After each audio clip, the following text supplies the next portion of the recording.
అక్రమ అరెస్టులను విపక్ష నాయకుల అక్రమ అరెస్టులను కాంగ్రెస్ పార్టీ దేశాన్ని పశుపరిస్తున్న బీజేపీ దేశాన్ని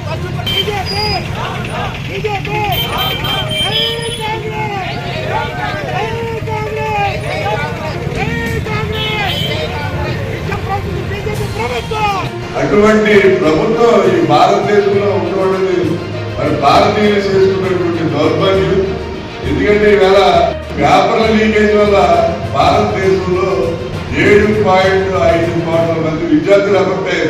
అలాగే 7.5 కోట్ల మంది పిల్లలతో పాటు వాళ్ళ తల్లిదండ్రులు కూడా లక్షలు ఖర్చు పెట్టి ఎంతో నష్టపోయారు. కనీసం అది కూడా ఆలోచించే జ్ఞానం నరేంద్ర మోడీకి లేదు.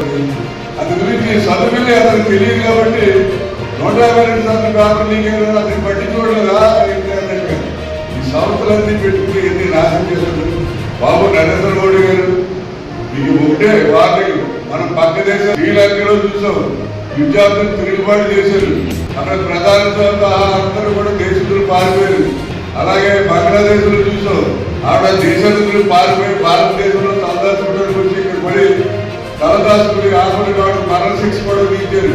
అలాగే నేపాల్లో చూసాం, నేపాల్లో విద్యార్థులందరూ తిరుగుబాటు చేస్తే ఆ నేపాల్ ప్రధాని కూడా ఆ దేశస్తులు పారిపోయేటట్టుగా ఈ రకంగా మన చుట్టుపక్కల దేశాలందరినీ కూడా విద్యార్థులు చేసిన యాజిటేషన్ వల్ల మూమెంట్ వల్ల దేశ ప్రధానులు పారిపోయి వేరే దేశాల్లో తలదాచుకునే పరిస్థితులు వచ్చి కూడా అదే ఎదుర్కొడతారు. ఎందుకంటే నీ కోసం ట్రంప్ ఎదురు చూస్తున్నాడు. ఎందుకంటే వాడికి బానిస ఎక్స్ట్రా కావాలి. నువ్వు ఆల్రెడీ ఆయనకి ఇదే కాబట్టి ఆ నరేంద్ర మోడీ ఎప్పుడొస్తున్నా ట్రంప్ ఎదురు చూస్తున్నాడు. ఈ భారతదేశంలో ఉన్న విద్యార్థులు కానీ నిరుద్యోగ యువత కానీ ఆల్రెడీ నువ్వు సంవత్సరానికి 2 కోట్ల ఉద్యోగాలు ఇస్తానన్న 12 సంవత్సరాలు 24 కోట్ల ఉద్యోగాలు ఇవ్వాలి. కానీ కారణాలన్నింటికీ కూడా బాధ్యత వహిస్తూ నరేంద్ర మోడీ గారు, అమిత్ షా గారు తక్షణం వారి పదవులకి రాజీనామా చేయాలని చెప్పి